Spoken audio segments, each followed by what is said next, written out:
Welcome back to Crime Besties. We're on episode 23 this week. Welcome, Emma. Thanks, Meg. It's so exciting. I know I say that every week, but this is my favourite part of my week. I love it. I love somebody said to you, you're going to say the same thing. Yeah, when someone said to you this week, I don't know how you fit it all in, and you're like, and then you take on a podcast, and it's like, no, that's my fun time. Yeah, this is my my hobby, I guess. Yeah, same for you. Yeah, definitely. I love it. It's a highlight of my week. Love doing it. Yeah. And love researching it. And yeah, this is always fun. We get to the end and we're like, oh, we actually do know things. So this is it. I'm like, today, I've had a bit of a week trying to get the research in for this. I sort of mentioned this to you that I had other priorities this week. And you know what? As your offsider in this podcasting gig, I fully supported your alternate priorities. My priority was very important because I've got one of those stupid bloody Telstra box things that's expiring. It expired today. Like, it's done. It will not work this morning.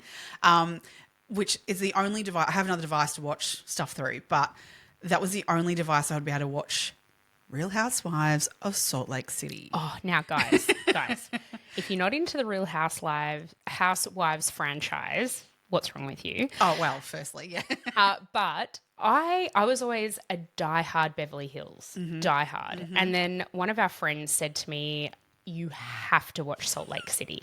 And I was like, oh, yeah, okay, all right. Yeah. I am obsessed. It is so good. Well, now I am too. I love it. I've been putting it off and putting it off. Every time you've told me get into it, I'm like, I don't know about that. And I think I did attempt season 1 like 3 or 4 times. I was like, I might have as well. No, I don't get it. Like, I'm not vibing. I don't know whether it was the Mormon Wives one that kind of got me going, maybe I do need to check out Salt Lake City, because if this is a bit of the vibe of what goes on in Salt Lake City, then maybe I'll like that series. So I think that really pushed me over the edge of trying it.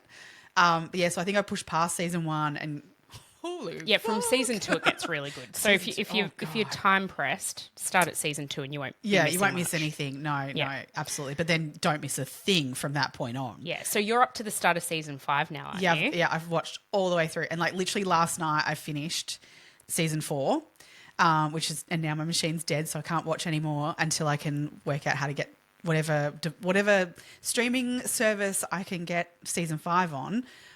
Will be your next investment. Will be my next investment, because my current device, for whatever reason, does not support the services that have Salt Lake City on it. Okay. Other Housewives ones, 100%, but not that one's, which is really annoying. So it must that's a whole other thing to work out. The Mormon Church or something. Maybe. I don't know, the Mormon God striking down upon you. Well, yeah, probably.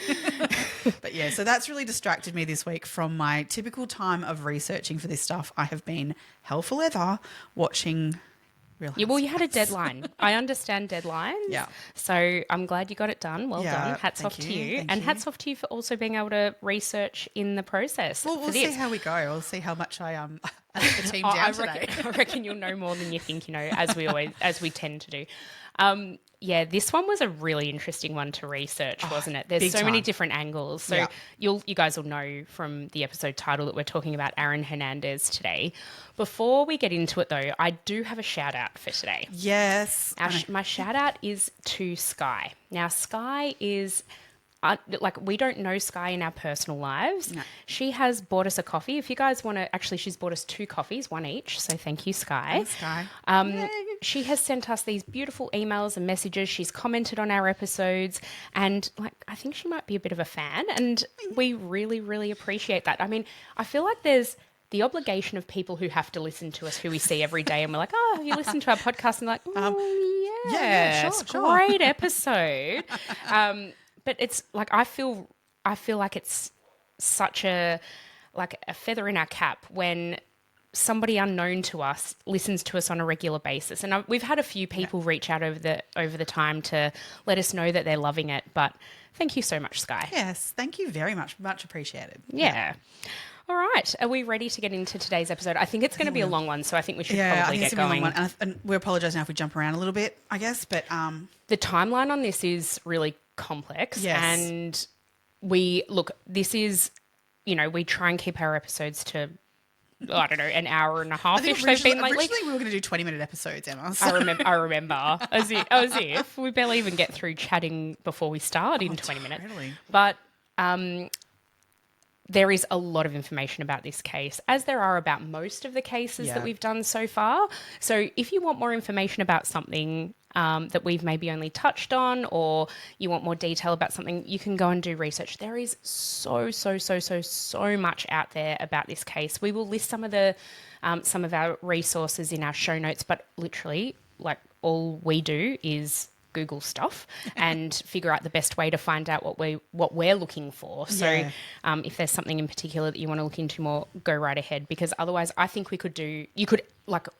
I listened to a long form podcast on this. There was, I think, 6 episodes, and it didn't even touch on multiple aspects of this case. This is the thing. There's so many avenues you can go down with this case. So if there's a particular avenue that we maybe haven't gone down much that you want to look into, there's tons out there. There will be something out there. Yeah, so we're just trying to do like a bit of a summary and touch on all of the main points and go from there. So today we are talking about Aaron Joseph Hernandez, who was born on the 6th of November in 1989. He was born in Bristol, Connecticut, which was a really, really small city or town in Connecticut. Yeah, it's where ESPN started. Oh, I did not know. See, look at you with the facts. You're saying you didn't get much research done, but look at you go. His mum is Terry Valentine Hernandez, and his dad's name was Dennis Hernandez, and he has an older brother named DJ Hernandez, or Dennis Jonathan Hernandez. He actually goes by Jonathan. He goes by Jonathan now. As a child, he went by DJ. Yep. So, you sort of hear him referred to as both. Their parents' relationship is interesting, and I'm thinking we could probably start there. Yeah, they were married twice. They were married in 1986, divorced in 1991, and then remarried in 1996. They had a really sort of volatile relationship. They're both also known to police. Yes. His dad, Dennis, was arrested for drug affiliated circumstances, drug, I think, dealing, if not carrying, and then mum was I think it was both. I think it was possession and use. Yeah, right. So then Terry was also arrested at one point for running a bookie she scandal. was investigated by the FBI. Yeah, she was running it out of the house. Yeah, there was a story Aaron tells in a recording that was on a prison phone call that was recorded, where he discusses this incident with his mum, and he's like, I remember coming home from school. I was 11 years old. Yep. I walk in and bam, there's the FBI sitting at my kitchen table. Yeah, crazy. This kind of forms a bit of an idea of what their childhood was like. So mum worked as a secretary at Bristol High School, I think. That sounds familiar. And dad worked as a janitor at the other local high school, which was a much smaller high school, I believe. Yeah. So, I mean, they were both in gainful employment throughout the boys' youth. And Dennis was a bit of a local celebrity in some ways too, for his ability in football. Yeah. And he did very well, more local, but was I think he played footballer. College football for UConn, so for the University of Connecticut. Yeah. And he was known as the King. Ooh. Did you see that in his yearbook? Didn't. So because he was I guess American football is so revered, and to be talented in that arena, especially at these bigger universities who have these massive teams, you are almost like a god or a king if you're really successful. So he went to UConn, which is the University of Connecticut. I don't know that he ever actually graduated. His football career certainly didn't progress.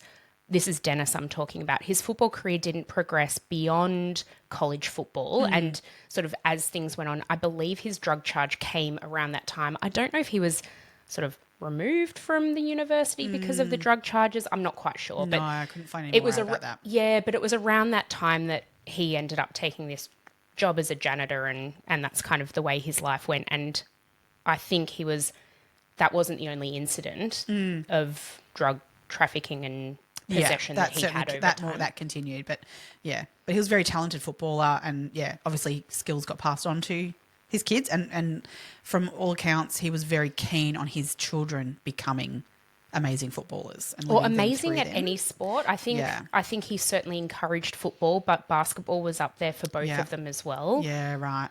There's Aaron, when he was at high school, he played basketball and football, and there's an interview with one of his high school basketball coaches in one of the documentaries I watched, and his basketball coach says, you know, he was a head taller than everyone. Sorry, it might have even been his football coach actually, but he was a head taller than everyone. Yep. He was a step or two faster than everyone. He was a big boy. Like, really he was was. very broad Yeah. and muscular. And like, even when there are photos of him in high school, so he would have been, I think, 15 at one of the photos that I saw. I'll see if we can actually pop it on our socials. He looks like a man. He's 15 years old. Yeah. Yeah, he definitely developed very early. Yeah. And he was so tall. And you see like prom photos of his. Yeah. And he is literally a head and shoulders above all of his peers. Yeah. And some of those kids are footballers too. That's And right. they're very physical and very athletic. Yeah. And yet he still towers above them. Almost like he was built for it. Like, it just literally built for what he ended up doing in terms of football. That's it. Yeah. Yeah. So he excelled in football, and so originally, because his father had attended UConn and his brother was there as well on a football scholarship as well, the inference was basically that, you know, I guess the idea was that eventually Aaron would follow in those same footsteps. But there was a lot that sort of happened around this time. Dennis went in for a routine hernia operation, and there were complications in that surgery. And 2 days after he attended, like he was in hospital for the surgery, he actually passed away. Yeah. So a routine surgery that's obviously something's gone really wrong there. Yeah. And he's passed away. Aaron was 16 at the time. Yeah. So that's a really tough time of life to be going through. I mean, it would be horrific at any age. But for Aaron, he was developing what was to be his career. And this was something his father had pushed him into. Yeah. Something there was absolutely an expectation, wasn't there? Yeah, well, there was a lot. I mean, a lot has come out around his childhood in terms of his dad since, particularly around physical abuse that occurred and verbal abuse, all those sorts of things that sounded pretty horrific. It sounds like his childhood was nothing but unbelievably rough. And volatile. But he loved his dad, and this is the thing that, I mean, kids they're innate to loving their parent, no matter what they do to them. It's like this, unconditional love. But and his brother has spoken about that. He wrote a book as well that's got a fair bit in there about what happened, what their childhood was like, and there was a lot of abuse, a lot of violence, like apparently like incredibly aggressive, macho type violence. And it wasn't only perpetrated on Jonathan and Aaron, it was perpetrated against their mum as well. But then there was also, further to that, there are allegations that there was a sexual assault on Aaron and I can only find out from what's out there is that it was an older boy. Yeah. So no mention of it being of who it was specifically. Well, so the only thing I was able to find out, and this is unsubstantiated because nobody from the family, and certainly Aaron never spoke about it. Never named the person, but I have read somewhere that it was a babysitter who was coming into the home. So an older male babysitter. I don't believe, from what I could gather, not related to the boys, but yeah, there's certainly the inference that this person perpetrated sexual violence against. And Jonathan backs that claim. It's not just Aaron who said it. His brother certainly has come out and said the same thing, that that it was when he was 6 years of age that it occurred. So it sounds as though I think that's what happened. I certainly believe what's been put out there. So yeah, so he's had a freaking shit house childhood, really. Awful. In a lot of ways. And so to come out of that and be so good at this sport that it could put him on a track to a far better life, it sounds like he's getting himself out, doesn't it? It really does. Yeah. He's offered this an opportunity to go to UConn. He also and he's sort of given verbal confirmation to the coach of UConn that would be something he's interested in. But then his dad has passed away around this time, and Aaron's kind of gone a little bit rogue, and he has had offers from multiple universities, and he decides, or Florida University fly him out to have a look around. And while he's there, he makes a decision without discussing it with any of his family members. He's a 16-year-old boy at this point. he decides he's going to go to the University of Florida. But the thing is, they want him early. So what they do is they petition the principal of his high school to allow him to do extra credit in order to graduate early from high school. Now, in order to get it, so the principal says he was really conflicted about whether or not to allow him to do this, but ultimately he decided that he would allow it. Well, that was like, academically he was doing really well too. He was doing okay. I don't think he was like a raging academic. He got some sort of award for doing quite well at school at one point. Okay. Like I don't know what they call it. It was like a ducks or something like a. Oh, I didn't think he was that academic. Yeah, no, because Cheyenne, his girlfriend, actually got the same award like the following year. She was a year behind him, and yeah, they both got these awards for. Did he get it because he was athletic though? See, maybe because I don't know that he was all that academic. Yeah, I know. I just sort of read into it, kind of going, okay, well, he's got some smarts, got this incredible talent. Maybe it was physically. Like a popularity type thing. I don't know. I don't know. But so he's doing what he needs to do. But in order to get the extra credits to pass high school, because obviously you need a certain amount in order to pass, they let him do subjects like gardening. Right. And there was another one that was just as ridiculous, and he got A's in those, so he could pass and get the credit to go to university early. I could get an A in shoveling dirt. Yeah, you could. The reason that Florida Uni wanted him early is because they wanted him to basically start in their spring season, and he'd be like basically 6 months ahead of any other recruit. He'd learn all the plays, he'd train with the team, and he was a tight end. So he was a catcher. You sounded like you know what you're talking about there. Yeah, because I do. Okay.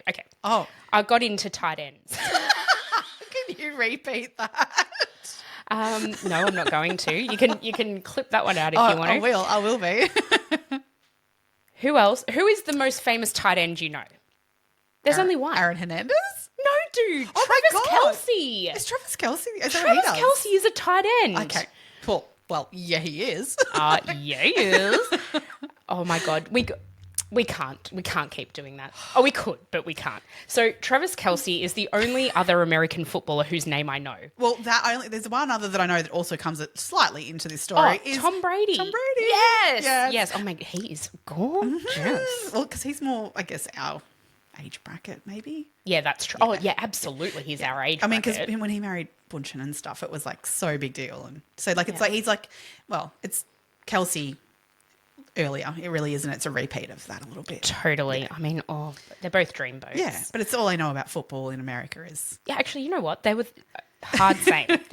So Travis Kelce is in the same position, the tight end, for the Kansas City Chiefs as to the position that Aaron Hernandez played most commonly. Just sort of side note, did you know there's a Hallmark movie that's come out of the Kelce Taylor Swift romance? And it's called like Chief of Love or something. Why have you been holding out? I don't think. No, when did you find this out? I don't even know where I had that in my brain, but I need to get into it and find it. All right, well, let's schedule in a movie night. Totally all over that. Okay. All I know is I had to look up what a tight end even is, but it is an offensive position. They catch, don't they? And they catch balls. They catch balls. Yeah. And then they score touchdowns. But turns out you don't actually have to touch the ball down. You can just run over a line. I watched a fair bit of American football. For those who don't know, I'm looking completely baffled by that. Touch down means you touch down? I don't know, but maybe your legs touching over the line, and if you're holding the ball, that counts. I really don't know. Okay. If anybody knows, feel free to drop us a line. And then we'll explain AFL to you. Oh, well, that we can do. Anyway, so he's a tight end, and that was really, I think it's a really prominent position. So, you've got your quarterbacks and your tight ends, and apparently they work really well together. If anyone wants a drinking game, just play this section and drink every time you hear the word tight end. Hey, good one. Love that. Love that for all of you who are going to try it. Yeah. Okay, so he's at he's decided to go to the University of Florida. Their NFL team is called the Gators. The Gators. Now, we look at our universities, and they might have sporting teams. I have absolutely no idea. I'm sure they do. Yeah, ours is so different. But it's nothing. It's you don't hear about them. The Gators Stadium in Florida holds more people than the whole township that he grew up in. Oh my God. In one stadium. That's insane. Isn't that insane? So he's gone from this small town where, I mean, apparently the University of Connecticut, they've got a really big arena and all that sort of stuff as well. They're also in this pro-level college football arena. Yep. But the Gators are on another level. They're a top 3 team or something. Yeah. Have you seen any vision of it? It is insane. The amount of people, the bleachers go as far back. You can't even see the people right at the top. It's worse than the MCG. Wow. Because, I mean, our MCG is considered rather large. Like, so for 100,000 people. Yeah. Yeah, crazy. Wow. Crazy stuff. Yeah. And to think that's not even as high as you can get in terms of the levels of... Well, then you've got the NFL above that. So these coaches in these colleges, they can earn up to $8 million a season. Jesus. Just for being a college football. That's how... this is the level I'm talking about. Sorry, now I'm thinking Salt Lake City Real Housewives. So coach on that, Jen Shah's husband, did he coach college football, didn't he? He was a recruiter for college football. Now, I actually looked into this too because... Sorry, side note. I was just like curious then, okay, if a coach earns $8 million, how much do all of the other staff earn? And how much money does this actually bring in? It can bring in hundreds of millions of dollars to the university. For most of these top tier universities, it is their primary source of income, not student fees, it is. So I'm guessing the football. Players don't get paid at college level. They do get paid. Yeah, they do get paid, okay. And they're also allowed to take on certain sponsorships. Yeah, right. So they can earn an income that way too. Okay, but it's not like they're earning NFL money. No. They also get all of their college tuition paid for, but.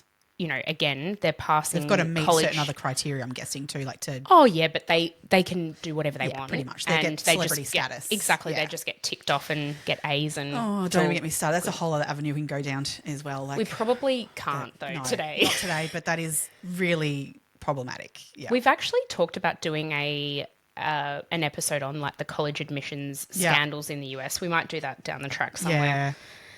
So Aaron is amazing. He's in his second year of college football, he is named the number 1 tight end, so he's ranked really well. Yeah. They're starting to look at him for NFL sides. I think this is just something that NFL teams do. They constantly are sending their recruiters and whatever around to watch all of these games. I mean, there's huge money in this, so it makes sense that they would start to look many, many years in advance of who they would want in their team. Yeah. But around this time, Aaron really starts getting involved in some shit himself. Oh, yeah. And kind of really taints his image in relation to prospective clubs. Yep. So whilst he's at the Gators, he was actually assigned to a more senior player when he was younger coming through, because he was younger than all of them coming through. And this other guy's come out and spoken about it, in that he was sort of tagged along with him and gone out, particularly he wanted to go to nightclubs and things like that. And when they were out and about, things would happen like where, someone would knock him, someone would, just upset him somehow. Like very quickly, Aaron would jump to quite aggressive behaviour. And a number of occasions, this guy had to sort of like try and calm him down and remove him from situations. But on one particular night, there is an accusation there that potentially he shot at a couple of people one night after a nightclub incident. So there's lots of that going on in the background. And it was also documented by the scouts going out and checking in on him, and because, as you say, he was very much being looked at by the NFL.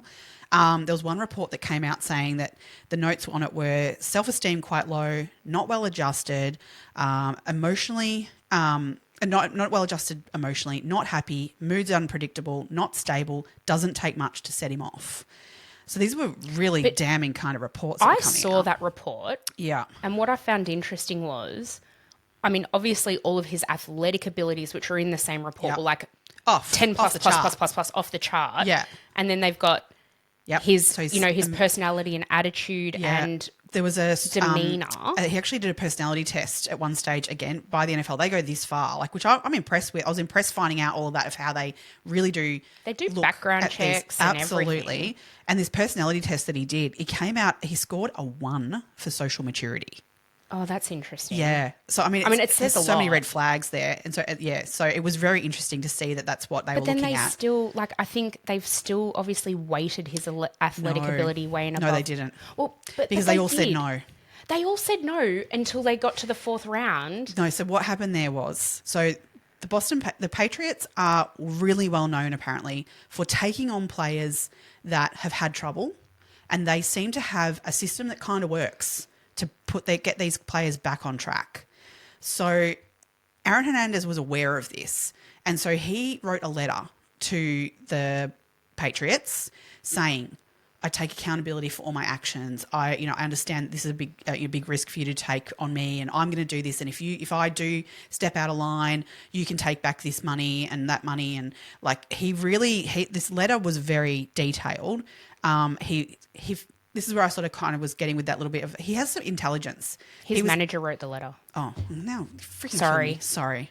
Oh, now I'm really annoyed. I thought he wrote it. No, I'm sorry. His manager wrote the letter. But anyway, the letter was very well written, and it did win them over. That there was okay. It was a good move. It was the only way it was going to be able to get there, because they were all saying no. Yeah. So it ended up being picked up 113th in the draft. Yeah, in the 4th round. Yeah. So he should have been the number 1 draft Yes, pick. in his ability, he was number 1 draft pick. Although, I mean, we know as well in terms of AFL football, you can be picked up number 1 and not go anywhere. You know, it doesn't necessarily mean that you're going to be the greatest ever. You still need to be developed, and you still need to fit in within the team. And yeah. I mean, I guess as an NFL footballer, you're putting so much money into these players that you want to be sure that they're the right mix and the right fit. So just because you're the number 1 draft pick might not mean you're the best for that team or whatever.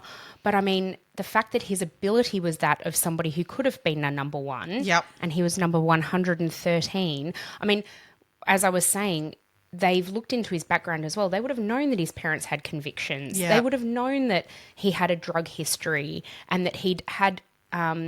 although he'd never been arrested for any of those incidents that you were talking about where he was aggressive towards other people, I feel like they would have just had to have spoken to a few friends and whatever to glean all of that information. So they would have had a pretty good, and as you said, all of the personality tests and stuff, they would have had a pretty good picture of what they were taking on. Yeah, big time. But they decided, as in the New England Patriots, decided to take him on anyway. So he was actually their 2nd pick for a tight end. Yeah. They had another man, his surname begins with a G, Gronkowski, I think, or something like that. Well. I couldn't. I haven't written it down. I'm sorry if I've absolutely butchered that. I know it began with a there's G. going to be others that I'll probably butcher later.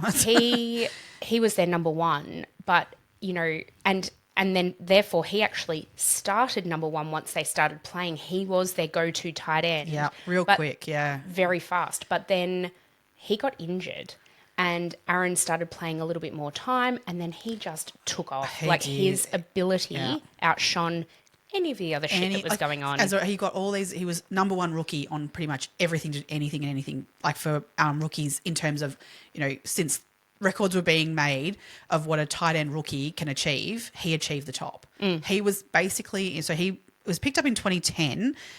So between 2010 and 2012, basically, he was considered a person who was not only had many years of football life left in him, sort of stuff, that he was going to be the biggest and best thing ever, and already was considered a well-known name in NFL football. Yeah. Very quickly. I mean, he was catching the ball that, you know, Tom Brady was kicking to him. I guess you're throwing. Sorry, throw it. Yeah. You know, I mean, to catch a ball from Tom Brady, I mean, I'd like to do that, I reckon. Yeah. I could go that. So I mean, he's got a great person throwing it to him, but he's hitting all the milestones and that of what a rookie should could. It's amazing. And after his rookie year, he was signed on a permanent contract with the New England Patriots. Yeah. The contract was worth just under $41 million over, I've seen 4 and 5 years written, so I'm not quite sure which one it is. Yeah. He was 22 years old at the time, and he also received a $12.5 million signing bonus. Yeah. That's money that is uncomprehendable.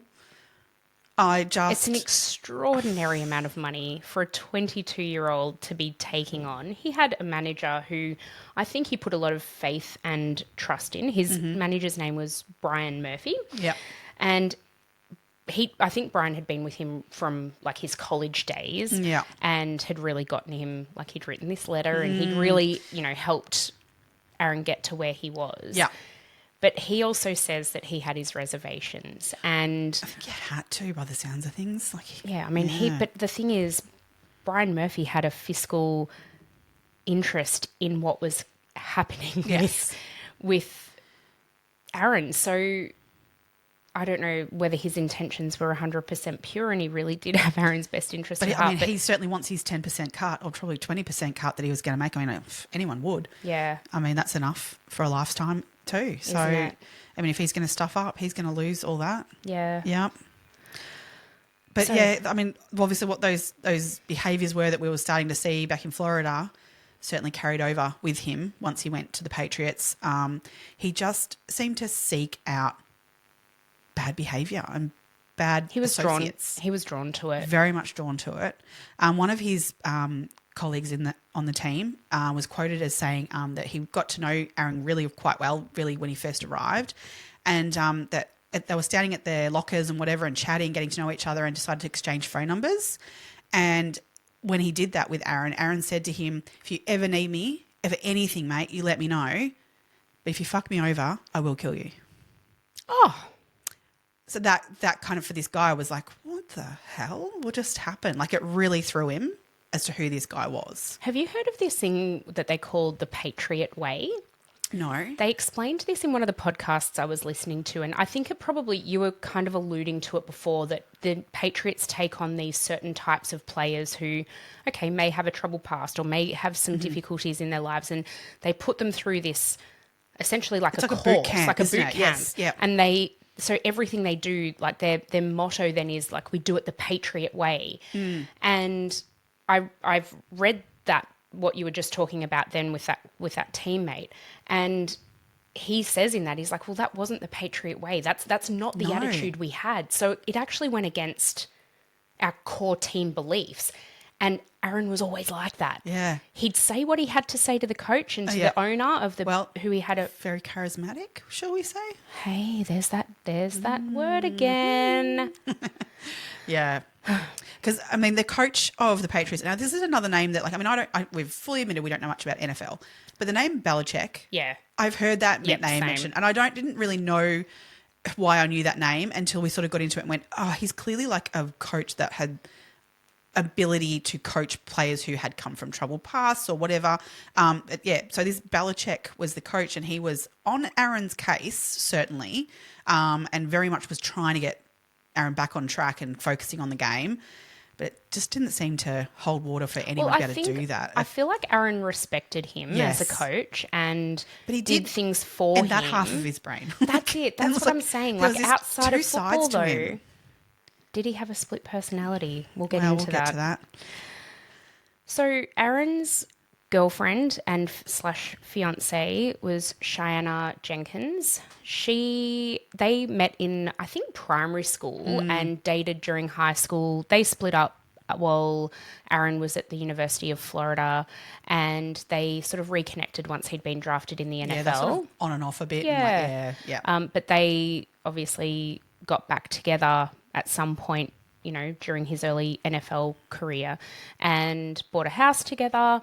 And they fell pregnant with a little daughter, Avielle, who was born on Aaron's birthday. Oh, you're joking? I didn't notice that. No, they were born on the same day. Oh, that's gorgeous. So they really started to form, or Cheyenne certainly was building this home for them. Yeah. And he proposed to her, I think, before she gave birth. Just before. Yeah, just before she gave birth. So they were hitting on this. Oh no, on the outside, you could see this amazing career that he's looking at in front of him. Incredible life they were building. From all accounts, like Cheyenne, like the praise from other people on the around who she was as a person, that she was a beautiful inside and out person.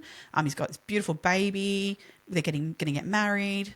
If you look at it from the outside in, like if you look at it from the outside, it looks like they've got this incredible life, and it's like, what you would dream. Yeah. You know, they've got all this money. They've got a stunning, like absolutely stunning home in a really beautiful area. Yeah. They've got a new little baby girl. They've got, Yeah. the world is their oyster.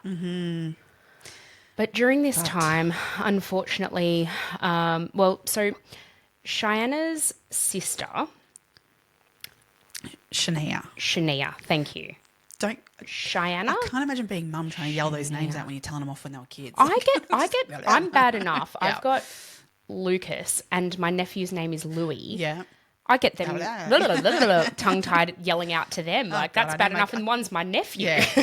I call my kids the dog's name all the time. Like, I can't imagine them being that, like similar names. Even having them written down in front of me is getting me tizzed up. Uh-huh. So, Cheyenne's sister, Shania, was dating a man by the name of Odin Lloyd. Yeah. Shania is a very, very impressive young woman in her own right. Mm-hmm. She was studying law. She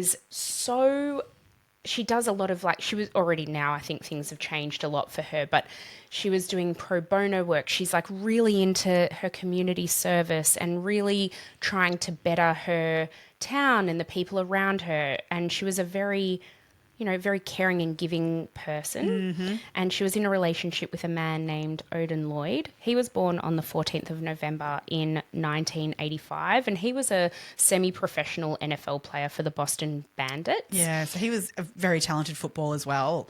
But unfortunately, his path had been a little bit disrupted in terms of his steps onto playing pro football.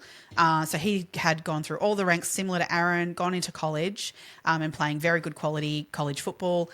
However, unfortunately, he couldn't financially support himself and wasn't able to access financial assistance. And so I had to unfortunately drop out of his college. And that meant that it doesn't mean you can't then make it to the NFL, but it's very much the path of 95% of the way you get to NFL level. So he was playing semi-pro football at this stage, which is kind of that next level down that he was, and he was hoping to get picked up by NFL still. He was really hoping that would be the next step for him. So finding out that your new girlfriend's sister is dating Aaron Hernandez, what a great contact for him to be able to then potentially meet someone who might be able to come and have a look at him, or and just be part of that world. Even I'm guessing that something that he was aspiring to. He'd had a pretty rough childhood. He'd had a really rough childhood. In a lot of ways similar to Aaron, and the way he was raised. Very much so. I mean, he didn't have a dad in the picture. I don't think he had two sisters, and his mum was a single mum and had worked really, really hard. She's a really sweet woman, isn't she? Isn't she gorgeous? Yeah. She's just so lovely. Go and have a look at an interview with her. She's so sweet. Oh, and incredibly. Yeah. Yeah. Odin, unfortunately, in associating with Aaron, on the 17th of June in 2013, Aaron sent him a text message, I think, that basically said, hey, let's meet up. I need to kind of catch up with you. And Aaron turns up to Odin's house. Well, his two mates actually turned up to pick him up, I think. Was Aaron not in that car? Maybe he was in the car. I think he was. At that point, I thought they picked him up later. They'd rented a car. Yes. And gone to pick Odin up. Over the course of that night, it comes to be that Odin is murdered and callously murdered. Yep. He's shot 6 times and left in a deserted, building site. Yeah, it's like a industrial kind of area, and I think there was a quarry of sorts. Right, because there's some buildings around from photos I've seen, but there's nothing, where his body was left was a rubble, basically. Yeah, it was some sort of pit of something that was near this industrial site. Yeah, so his body was found, unfortunately, by a fairly young kid he'd been at the gym, and he was running home from the gym via this area to his house at about 5:30 in the evening, and stumbled across, unfortunately, a dead body, to which he obviously immediately reported to the police. It was unfortunately Odin Lloyd was there on the ground, dead. So the police obviously came to the scene pretty quickly. they found on the body a key to a rental car. A number of other things were found near the body and on the body, one being a joint. There was also a marijuana joint. There was also, I think, some bubble gum, some blue bubble gum. Yep. They're fairly key to being able to marry up to then who was there at the scene later on. Mm-hmm. So it didn't take long for the police to then hunt down where this rental car, particularly where and what car that was, and that had been rented out by none other than Aaron Hernandez. So there was also, and then they were able to find CCTV footage of the area as well, which again, Aaron Hernandez was seen on that footage. That's right. So they can actually see on the neighbour's CCTV footage from Odin Lloyd's house. So I think it's the neighbour from across the road. Yeah. They can see that they pick him up at about, was it something about 2:30 in the morning? I think they picked him up. About 2:30 in the morning they picked him up, yeah. Around that time, Odin sent 3 text messages to his sister in fairly quick succession. Yep, they were... I've got them here. I'm just going to... I did write... did I write it down? I did write them down. But he basically said, do you know who I'm with? She wrote back then... Oh, he didn't. He wrote back then. She wrote by hello. Then he wrote NFL. Yeah, she wrote who, and then he came back with NFL. It's just so you know. Just so you know. Yeah. Now, okay, he's obviously felt something in order to have to send those text messages, hasn't he? Why he got in that car, we will never know. No, there's some people have come out with some theories. But it's really interesting what went on there as to what the reason behind this happening. Okay, let's get into that. Yeah, I think we should get into that. All right. So the night before, and now Odin didn't hang out with Aaron a lot, but so he was kind of, I think, he enjoyed spending time with him, and we just don't know whether Aaron enjoyed spending time with Odin. But Odin was out with him at a nightclub. Whilst at the nightclub, Odin bumped into some cousins of his. And so they were in kind of another area and he was like, oh, but that's my cousins over there. So he's gone over to have a drink with his cousins. At this point in time, Aaron Hernandez was quite well known for doing PCP, which can give you quite hallucinations and things like that, but quite paranoia, really. And it was already noted by quite a number of the people around Aaron that the paranoia had gotten pretty bad with him. So Odin had gone over to his cousins and they were chatting and whatever, having a couple of drinks together. And it appears that maybe the cousins didn't like Odin hanging out with Aaron, maybe, or maybe just didn't like Aaron. But they may have just been kind of going, oh, that's the NFL player. Oh, like, and a little bit of pointing maybe going on, a little bit of like gesturing in Aaron's direction. The thought is that maybe Aaron has taken quite offense to this. So at the end of that night, they've gone home and Aaron's got really, really annoyed about this. And that's when he's gone around and picked up Odin to say, hey, get in the car. And he's gone and executed him. Yeah, it's horrific. I mean, that's the theory I've heard most bandied about as well. Yeah. There is never an excuse to kill somebody, but that just like doesn't... pathetic. Yeah, absolutely. Yeah. Oh, it defies logic. And absolutely. I guess, I mean, if you're looking at it from the lens of Aaron being in this drug-fueled stupor, people around him, because of who he was and the celebrity that he was, they fed that. You know, nobody stood up to him. He was a ringleader. He was an alpha male. He was certainly a very blokey bloke and a very masculine. And I'm not saying masculine in that every man who's masculine is aggressive, but in that really traditional aggressive alpha male type of persona. Yes. Because if we go, I mean, I don't know if we want to go back or not from at this point now, but this was certainly not a singular incident that had occurred that it was kind of out of Aaron's personality. Yeah. There was certainly other incidences prior to this that he had. Don't want to just say it. No, say it. He hasn't been convicted of these other things. Yes. But there is a fair bit of evidence out there to say that he was involved in some way. Yeah. So what Meg's referring to is that prior to the murder of Odin Lloyd, he was implicated in and never convicted of the murder of, like, a drive-by shooting of 2 men who he'd also had an encounter with at a club, interestingly enough. An encounter which was brief they basically bumped him and he knocked his drink. And they think that was the motivation for him then getting in his car, following them when they stopped at a stop sign or at a red light, literally getting out of his car and shooting them point blank. Yeah. Both of them. Yeah.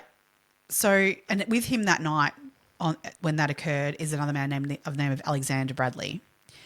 So then about a few months after that incident, Alexander Bradley ends up being shot in the face. Through his eye. Now, he was left for dead by whoever did that. He was very lucky to survive it. He did lose his eye and has a glass eye now. And there is thoughts that was Aaron Hernandez did that to him because there was talk around he'd brought up this killing of these other 2 blokes. So he was trying to tell him to shut up, either trying to warn him to shut up. He was trying to kill him. So he shuts him up. Yeah, you don't shoot someone in the eye and think, oh, maybe they'll survive. So, because after that happened... But Bradley has never... Yes, he has. Has he? Yes, he has. So originally when he was shot, he said, don't know who did it, don't know anything. Yes. Right? But when it came to the trial of... So Aaron Hernandez was charged with the murder of Daniel... I'm going to murder his name. Daniel Diabro and Safiro Furtado. Yep. They were the 2 men that were killed in the car in the drive-by shooting in 2012. That was in 2012, yep. So Alexander Bradley, when that trial came to pass, he was the key witness. So he was already in jail for about 5 years. He was put in jail for some drug charges, I think it was. Yep. No, shooting up a shop. That was what he did. He also had drug convictions for drug charges. He did as well, but I think more so what he was in jail for at that point in time was this shooting up of a shop of sorts. Yep. So he was in jail for 4 to 5 years at that point, but he had done a deal where he would testify at the trial against Aaron Hernandez and come clean say what he witnessed. Okay. And in that same process then, Aaron Hernandez was also charged with basically trying to, like, attempted murder of a witness, right? And tampering with a witness to a crime. Okay. So not only that, he did also sue Aaron Hernandez at one point for that as well. So he definitely came forward saying it was Aaron. But at this point, because he'd done a deal with the cops over it, the defense claimed, the defense attorney claimed that Alexander Bradley was only in this for himself, and that's all bullshit. And he was just saying that to get the deal. Yeah, and it was Alexander Bradley who actually shot the 2 guys, and Aaron Hernandez was in the car, but that's it. So, very complicated. It is really complicated. But yeah, so he certainly did come out and say that it was Aaron Hernandez that shot him. Okay. But it was just that it wasn't believed in that court that that's what happened. But he had a very good defense attorney. Oh, he had an amazing defense attorney. Yeah. On the night, on the night that Odin, sort of going back to that now, the next day, obviously Odin's body is found. The police then link the car key that was found with Odin's body to Aaron Hernandez. So they actually go to Aaron's house and execute the first search warrant there. So prior to the search warrant being executed, though, on June 17th, Aaron had hired cleaners to come through the house. They were his permanent house cleaners that he got in on an extra day. And got them to, quote unquote, scrub the house. Yeah. Not only that, he also destroyed his security system. But didn't do a great job of it because he didn't destroy it all. No, so they were able to get the CCTV, but he did just attempt to destroy it and broke his phone up into pieces. Yeah, I mean... Does that not scream guilt? It screams guilt. It absolutely screams guilt. But what I find interesting about what the police found was they found the CCTV footage. So he destroyed the security system in that it would no longer work. Yeah. So the police have access to the CCTV footage that wasn't destroyed in Aaron's, attempt to get rid of any evidence. And you can see that he comes into his house on the night of the murder and he's holding something dark in the shape of a gun. But and they claim it's an iPad. yeah, I've never seen an iPad look like a gun before. Or when Cheyenne is testifying about that footage in court, they ask her, well, what do you think it is? And she goes, oh, I don't know. Couldn't possibly speculate what that gun-shaped item might be. Yeah. So they look at that. They also see that Aaron comes home with the other two accomplices. They are hugging each other and, you know, they're all bros, you know, they're tapping each other on the back. They're coming in. Because there's further footage where he comes up from the basement and he's clearly holding a gun. Yes. And but the defense claim that was because he was scared of the other two blokes, Ortiz and Wallace. Yeah. But that's not true because there's also CCTV footage where he's holding his daughter, Aaron's holding his daughter, and he passes her to Ortiz. Ortiz is lying on the couch and playing with his daughter on his chest. You wouldn't hand your baby daughter to a man that you're scared of, or nor would you have him in your house lying on your couch. And the other Wallace was in the kitchen. You can see him, like he was making himself at home. They weren't scared of one another.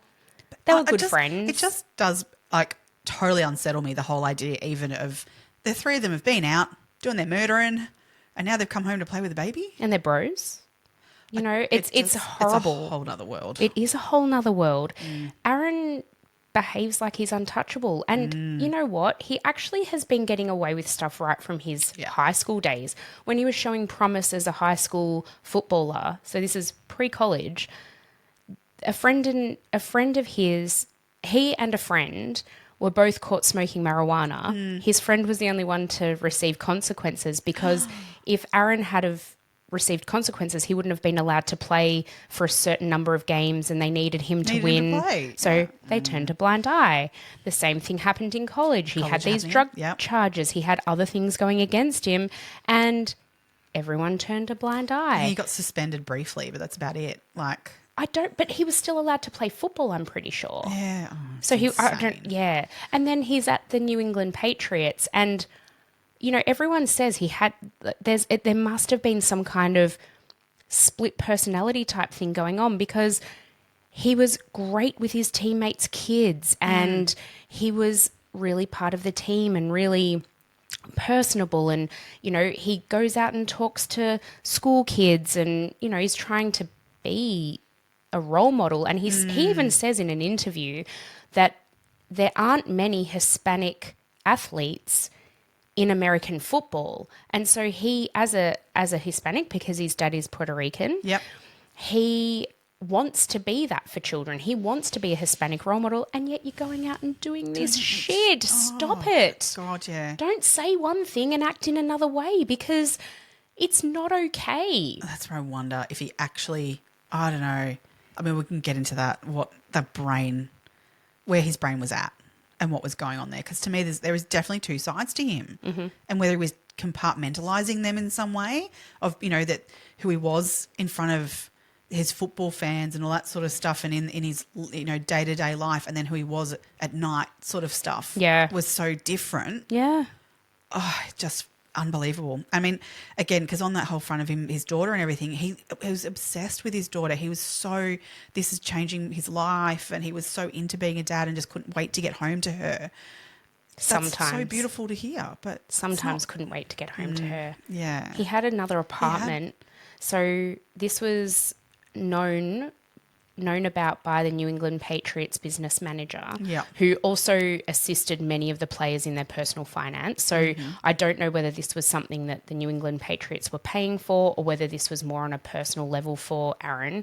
But he was renting this like really nondescript, cheap apartment in a really sort of low-key area, nothing flashy. And he said to his business manager at the time, you cannot tell Cheyenne about this. This is just for me to know. And his neighbour also testified in court at his trial for Odin Lloyd. and she basically said it just smelled like marijuana. They'd have girls over. You know, he was Cheyenne living. knew that a lot of that was going on, though. She did, and she sort of turned a blind eye. She sort of had this whole persona around her of like, if I want to be with Aaron, the good parts of Aaron, I have to put up with the shit parts, and that was just. Do you think that she was financially motivated? Oh, look, I'm sure there was an element of that. I find it curious that they got back together when he was drafted to the NFL. I think they were still in communication the whole time, though. They were always... But there were reasons why they broke up. Yeah. And I know he moved away and that presents its own challenges. I think there was benefits for both of them in terms of that relationship, though. I'm sure there were. I'm sure there were. I feel like for Cheyenne, though, maybe her reasons were more fiscally motivated. She, to this day... you know, declares her love for him and backs him entirely. That's true. I believe her Instagram page is full of, you know, beautiful quotes about him. And she also changed her name, by deed poll. Yeah, so they never got. They never. This is a bit on the nose, but they never got married. But she has changed her name to Cheyenne Jenkins Hernandez, which I wonder whether. I mean, part of me is a little bit like, okay, I'm assuming her daughter has that name. Yes. So, and they were going to get married. Yep. But I still kind of find that a little bit. I don't know. It's weird. It's weird. Yeah. It's odd. Yeah. Aaron was arrested on the 26th of June 2013 for Odin Lloyd's murder. Yeah. So this was, 9 days after the actual murder took place. And this was really well televised because all of the major news outlets knew this was coming at some point. They'd been camping out at Aaron's house. He hadn't left. He'd sort of bunkered down at home.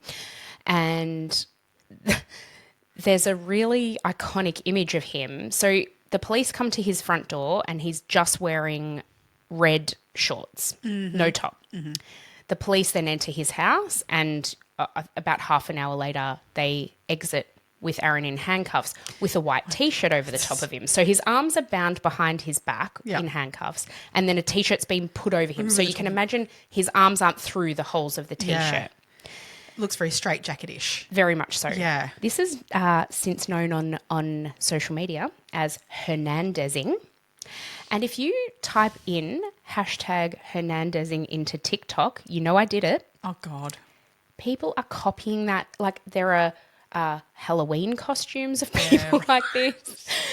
People doing dances with their arms like bound behind them and a T-shirt over the top. Sorry, but I bet their six packs don't shine through quite as well as his. Oh, how good is his really six pack? Just, oh my God. He was never free again after this point. So he's been taken into custody and he had to stay, like he wasn't granted bail. I mean, there was a lot of circumstantial evidence against him that sort of led to his arrest. But the trial didn't begin until 2015, until January 2015. 90 minutes after his arrest, the Patriots released him. Yes. They were quick and swift at trying to distance themselves from him. Obviously they knew it was coming in that 9 days. You know, they knew because he was absolutely... and the police weren't quiet in saying that he was their number one suspect. Yeah. But they just... it took them 9 days to arrest him. Which I mean is still pretty good. I have to say, like, they've managed to get all their evidence together in that space of time and know they've got their guy. But like, so obviously the Patriots wanted to distance themselves fairly quickly, and especially they couldn't really do that until he was arrested. Yeah. And even more so, I mean, some would say, he shouldn't have even done that until he was convicted, say, because he's innocent until proven guilty. But I think in their situation with the amount of money he was being paid, that was a fair call. I mean, all of his sponsors, everyone exit out, stage door left. So he had this life that was incredible, and in an instant, basically, it's just turned to shit. Yes. Yeah. Oh. And so shortly after he was arrested for Odin's murder, in the months coming, he was then also charged with the murders of the 2 drive-by shooting people that the ones who earlier, accidentally bumped his drink in the club. If I try and say their names again, I'll totally destroy them. So I feel really bad. Go back if you want to re-listen to the way Meg says those. I'm not even going to attempt it. No. His first name was Daniel and the other dude was Furtado. We'll stick with Daniel and Furtado. Yeah. The way that they found out that he was connected to those crimes, though, is really interesting. So at the time of Aaron Hernandez's dad's death, he and his mum really became estranged. They don't have the best relationship. Given the way Aaron grew up, I can really understand that. It sounds like things were volatile. His mum was involved in crime. His dad was involved in crime. He feels like in his dad's death, his mum didn't support him and his brother through that. She remarried really quickly. And who did she remarry? His cousin's husband. Yes. So he really then lent on his cousin Tanya Singleton, and he lived there for a time. She says that he's like a son to her. They were incredibly close. They were so close that Aaron left the car that he was in when he perpetrated the drive-by shooting in her garage for years and years and years until the police found it when they were searching her house because Aaron had lived there in relation to the Odin Lloyd murder. Yeah. Yeah. Whoa. Yeah. They'd been looking for that car for years. Years. And stumble across it in that garage. Yep. Yeah. So they then got a search warrant to search that car, and they were able to prove that it was the car that was involved in that drive-by shooting. Yeah. So that's how they were able to then bring the charges upon Aaron for that crime as well. Yeah. And Tanya, they also brought charges against her. She was suffering, so she was like, it was, a conspiracy to... No, what was her charge? With? Obstruction of justice, maybe? I think so, yeah. But she was actually suffering from primary breast cancer, but she had secondary, she had lung, I believe colon cancer. She was not in a good way. She served 4 months in prison for that and then charge. Compassionate grounds, basically, they didn't charge her with anything else. But based on the fact that, unfortunately, she was terminal and passed away not long after all this sort of played out. Yeah. So, I mean... her sentence had sort of almost been given to her already, which is awful. Yeah. Yeah, but she also committed a crime. Oh, totally. Yeah, yeah. I mean, I'm sorry that she was going through... Anybody, to be no, honest. you wouldn't, of course, and you wouldn't wish that on anyone. No. But she still, like, cancer aside... Yeah. She assisted and crime. knew what was going on. Yeah, and there was lots going on in terms of behind the scenes whilst he was in jail between then conversations with, I believe it was Wallace or Ortiz. I think it was Ortiz. Yeah, that she was potentially getting money to him or he was getting money to her or something to, I can't remember exactly how that all played out. It was quite complicated. Excuse me. Yeah, they were being sort of paid off to keep quiet on certain things. Yeah. Yeah. Oh. Just crazy. Yeah. Crazy stuff. We are now at the point of the trial of Aaron for Odin's murder. Yep. There is so much to look into if you want to look into this into more depth, but the outcome of it was that he was convicted of first degree murder for Odin Lloyd. The other two perpetrators who were there were they both actually pled guilty to accessory charges. So they both did 4 or 5 odd years in prison each. Aaron received a life in prison sentence. He was serving that sentence when the trial for the drive-by shooting came about, and he underwent that trial during this time, and he was actually found not guilty on both charges. So on the two murder charges for both of the men in that car. Yeah, so that was where the defence attorney was able to put a bit of doubt in the jury's mind as to whether or not it was Alexander Bradley who shot them or whether it was Aaron Hernandez. Yeah. Yeah. Which is interesting. It is interesting. The relief, so again, you can go and have a look at this, Google Aaron Hernandez court case, whatever. You can see his reaction. So when he was convicted of the murder of Odin Lloyd, he is stoic. Mm-hmm. You don't even really see a change in his face. He doesn't look to anyone. He just sits there, stands up, they handcuff him and they take him away. Yeah. When the conviction is when he's not acquitted. convicted, when he's acquitted, of the other 2 murders, he's so emotional, sobbing. He turns around, he looks at his daughter, he blows a kiss to her. She's in the courtroom just for that last part. Cheyenne was the only family member to attend that second court case. Mm-hmm. He had no other support. Everyone had abandoned him by that point. I mean, Yeah. he was a convicted murderer. So, I mean, that's going to give you a few enemies, isn't it? Or Yeah. people certainly aren't going to stick by you if that's where you're at.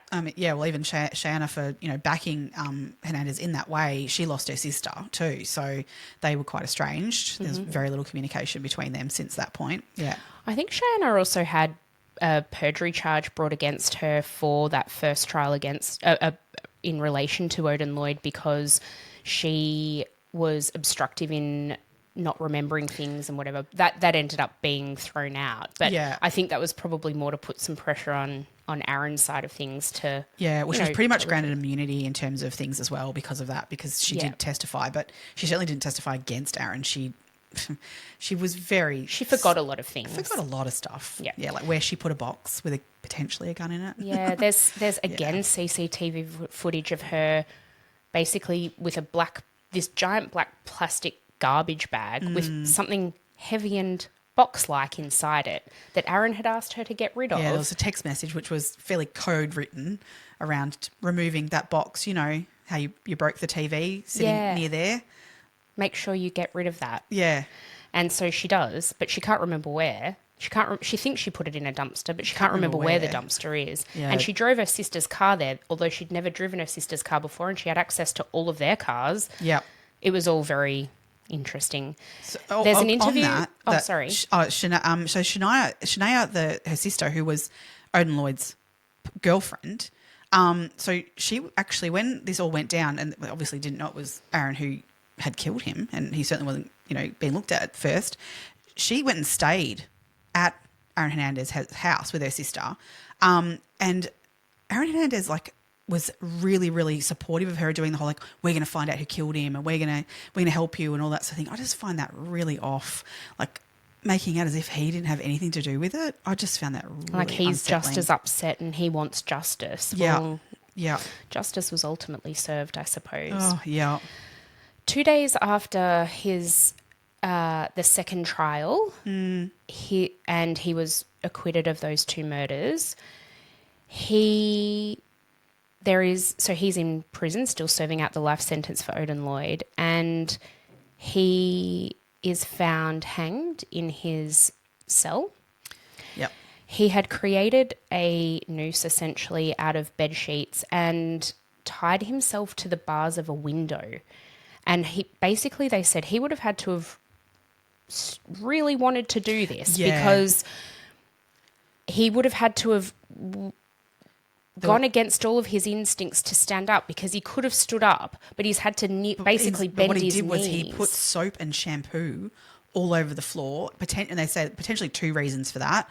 One, that way the guards couldn't get to him, they'd slip and fall getting to him to stop it from occurring. Right. But also to stop himself from being able to get footing to stand up. Yeah. So, but still, you would have had to have had. He had to have wanted this to have occurred. Yeah, he's put everything into it. Yeah. Interestingly, it was a conversation between him and another prison mate before that happened, where he'd asked that prison mate's opinion on the fact that he had an appeal out on his conviction for killing Odin Lloyd. Mm-hmm. Obviously, he'd been acquitted of the other murders. So the only one outstanding, obviously, at that point in time was his murder of Odin Lloyd. And while the appeal was on foot, if he was to die, would that appeal then sort of basically get put to the side, and he would basically be absolved of that murder? So there's a really archaic law in Massachusetts, and it's called an abatement law. So if you die while you're on appeal, your conviction is automatically erased. Yeah. And that's what happened in the case of Aaron Hernandez. So he was actually acquitted of Odin Lloyd's murder because he'd appealed it and he died while it was on appeal. Yeah. How unfair and how awful is that? Yeah. Odin Lloyd's mother changed this law in the wake of this. So Aaron's acquittal still stands because the law was changed after this fact. Mm-hmm. But she said she does not want any other family who's in this situation to have to go through what she went through. Yeah.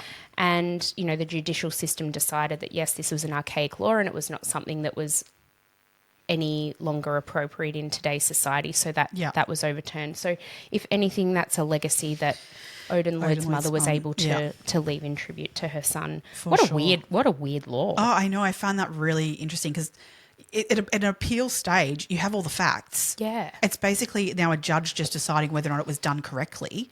So him being there or not doesn't really matter. Yeah, it doesn't at all. Yeah. So Aaron left 3 suicide notes, one to his fiancée, and in it he writes, "Now you're rich." Yeah, so there's a thought process that because of the way, because he's now not convicted of that murder, that now his $40 million contract, there is, well, not all 40 million of it, but parts of that 40 million contract stand, and she should receive a fairly all of that money, chunk of money. So that was interesting to think that he was. I mean, part of me kind of goes, okay, he was looking out for his wife and not wife, but girlfriend and daughter in doing that in his fucked up life. But still, that's a weird thing and a weird way to say it. Yeah. Really odd. Really strange. He left a letter for his daughter. Yep. Shaina thinks that potentially... So she doesn't believe that he committed suicide. She thinks that he was murdered in prison because she just doesn't think that he would ever leave her or her daughter or their daughter. Mm-hmm. She says that the letter's lovely, but it's not personal, and that's what makes her think that Aaron didn't write it. There is some... So the prison guards on the night that he killed himself, they didn't do what they were meant to do. So they were meant to do hourly checks, but this particular guard on this particular night was a bit lazy. First time he went around, I think he forgot like the key to get into that whole wing of the prison. So he just didn't do the check there. He was on his own in a particular cell because he was so famous and all that stuff. He was very segregated from other inmates. So he's like, oh, can't hear anything, so I'm sure everything's fine. He's right. Did that 3 hours in a row, and then on the 4th hour is when he was discovered. Yeah. So, you know, he's had a lot of time there, and he was well and truly deceased when they got to him. Maybe he knew that's what the pattern of the guard, that guard's actions were too, and you just used it to his advantage at that time. So yeah, maybe. Who knows? The other letter was for his lawyer, and... you know, has been described as potentially a bit of a confessional of other things. I heard that letter was for someone else. Well, that's where the conjecture comes in. Although the lawyers have said that it was for them. So why would what motive do they have to lie? Yeah.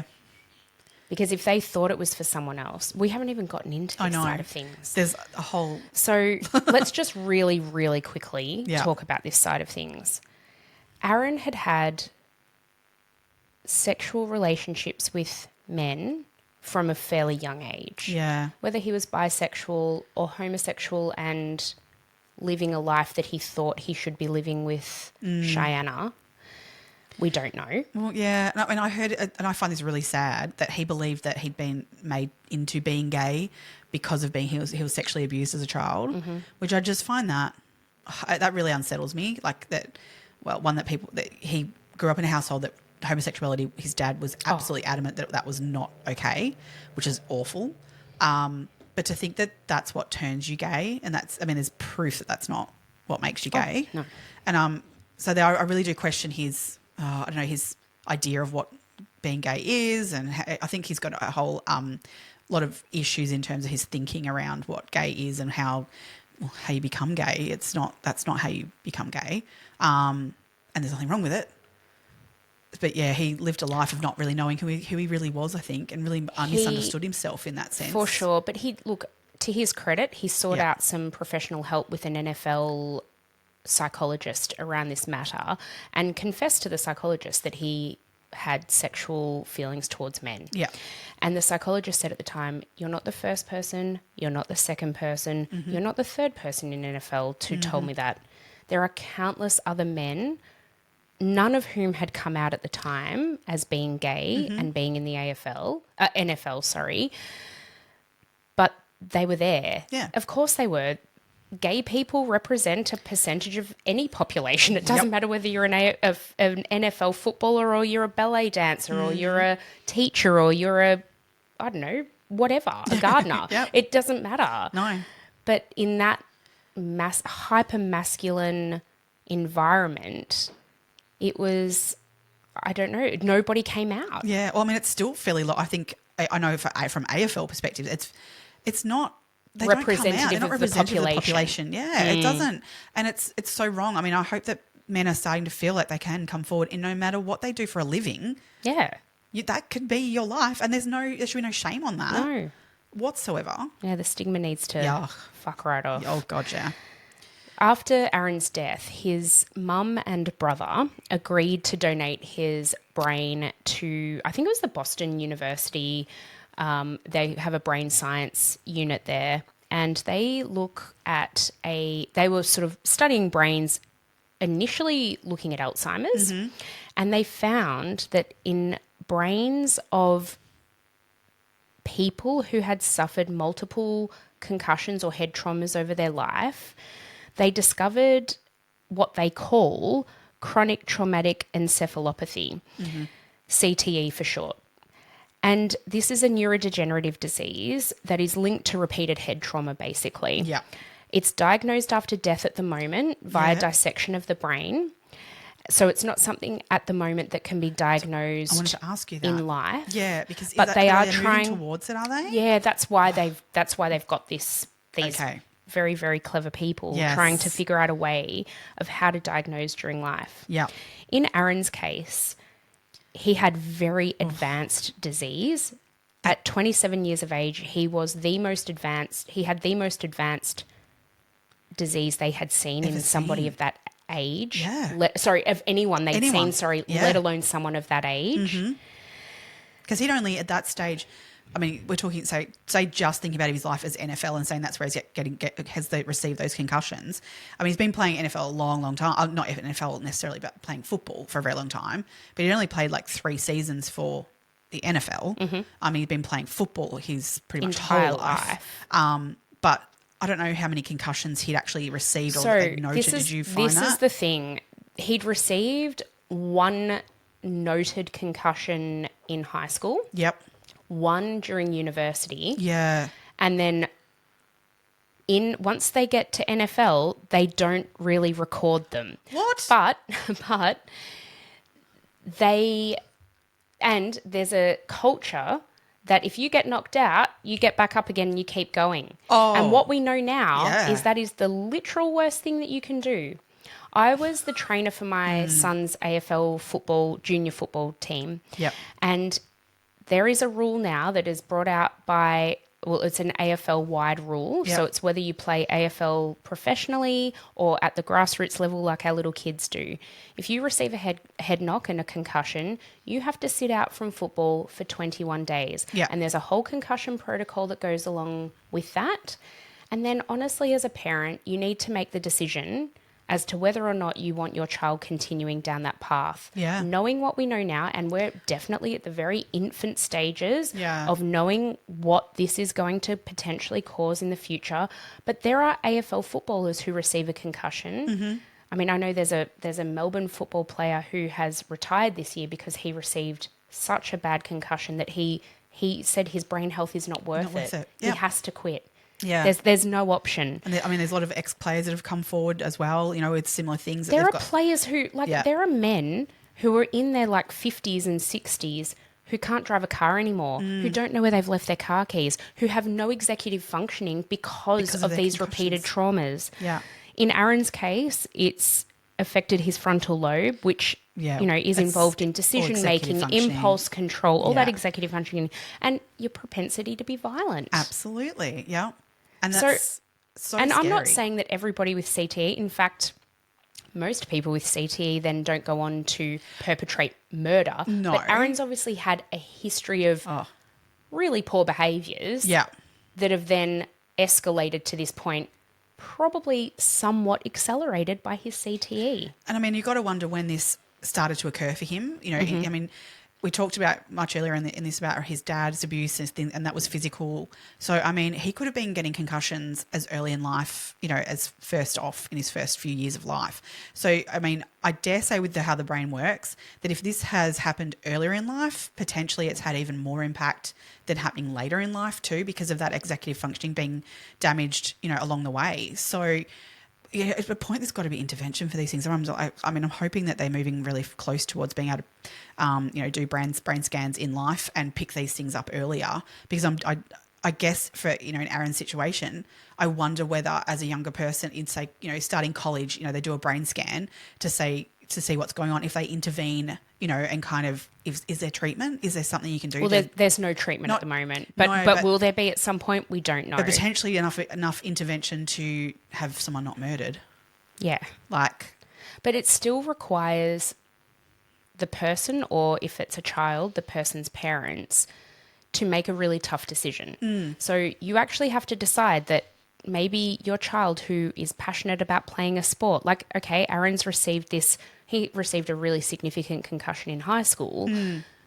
What if the advice was given then to his family to say he should not be playing football anymore? Well, and that's where I think it's really hard to say that.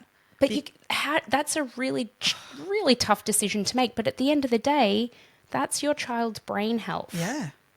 And ongoing. Would you rather him stop playing football at that point and live a very ordinary life, or continue on and potentially turn into who he turned into, but get that $40 million contract with the what NFL? did that $40 million contract mean at the end of the day? No, this is it. Fuck all, because he killed someone. That's where you want to killed ball, 3 don't people. you? And kind of go, for him, it was a definite, it should have been this is it for you, mate. You're done. But we don't Hindsight's a beautiful thing too, because not everybody who receives multiple head traumas will develop CTE either. And or to that extent of what he, developed. So that's it. Oh, it's so hard. It's really complex. So, yeah, as you said, let's hope they can develop screening tools for people while they're alive, and maybe you can monitor the disease. And because I'm wondering too, we always talk, from AFL to NFL, AFL players are considered hardcore. I know a lot of Americans that I know that have watched AFL, go, holy cow, that's ridiculous. Well, they can't believe that they don't wear any no protection whatsoever. Whereas, NFL players wear a whole lot of gear to protect themselves, in particular helmets. But I know that the helmets they wear for AFL that we've spoken about with our young kids, they sort of say potentially not as great. But the thing with the helmet is it doesn't prevent a concussion, because your brain is still smacking into the inside of your head. You can't protect your brain. No, so is that the same? That would obviously be the same with the big helmets they wear in NFL compared to these ones that our kids are wearing. That's it. Those hard big helmets, they're protecting against skull fractures and eyes being poked out, or I don't know. They're a far more sort of external injury. That's it. Protection. But you can't, it's not a internal. helmet doesn't prevent a concussion. No, because that's your brain banging against the inside of your head. And you can't stop that. No, nothing stops that. No. And so it's a really tough one. Oh, yeah. Yeah. We all love our football, whether, in America it'd be NFL and we're in AFL in Australia. We pay them incredibly well to play these amazing sports for us. But, geez, there's some real negative impacts potentially. Risks. For them. Yep, that's for sure. Yeah. Really tough. Anyway. Well, just ending on a quote, James Patterson, who was an author, I feel like there was a really great quote from him in terms of how he saw Aaron Hernandez as being an all-pro footballer who operated like a serial killer. That's true. Which is so true. And unfortunately, apparently, whilst he was in jail, Aaron Hernandez spoke to another inmate and actually referred to potentially that he killed 4 people. Oh, I didn't know about that. And if he did, if that is true, he then qualifies as a serial killer. He does. Yeah. So I don't know if that's true. That was just it. Whether that a bit of a throwaway comment, or not. But if that was true, there you go. Yeah. 3's a lot. Not that we can say he murdered the other 2 because he wasn't convicted of those other 2 murders. But allegedly, if he was potentially, he attempted to kill Alexander Bradley. Yep. Good point. Let's leave it on that note. Right. Please join us again next week. If you'd like to buy us a coffee, head over to buymeacoffee.com/2crimebesties. All the links are in our show notes along with our socials as well. Yep. And please follow us on our socials. Oh, yeah. We would really, really, really like some more followers on Instagram and Facebook, please. I just need a few more on TikTok before I get to that next level of what I can do too. So, TikTok. Yeah. Let's do that too. Jump on all of them. Thanks, everyone. Really appreciate it. Next week, we are going to be talking about Jane Thurgood Dove. Oh, I didn't even know what our next episode was, so thanks. You're welcome. This one's a big case of mistaken identity, so stay tuned for this one. Now. Yay. Yeah. Okay, that's a good one. It's a really good one. Yep. All right, very interesting. Okay, thank you, everybody, for joining us, and we'll see you again next week. Thanks, everyone. Stay Bye. curious, crime besties. Bye.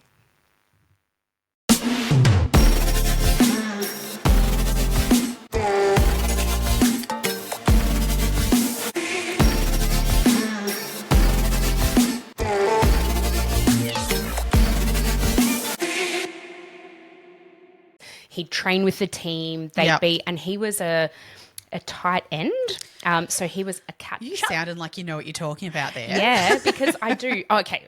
Oh. I got into tight ends. Can you repeat that? No, I'm not going to. You can clip that one out if you want to. I will be.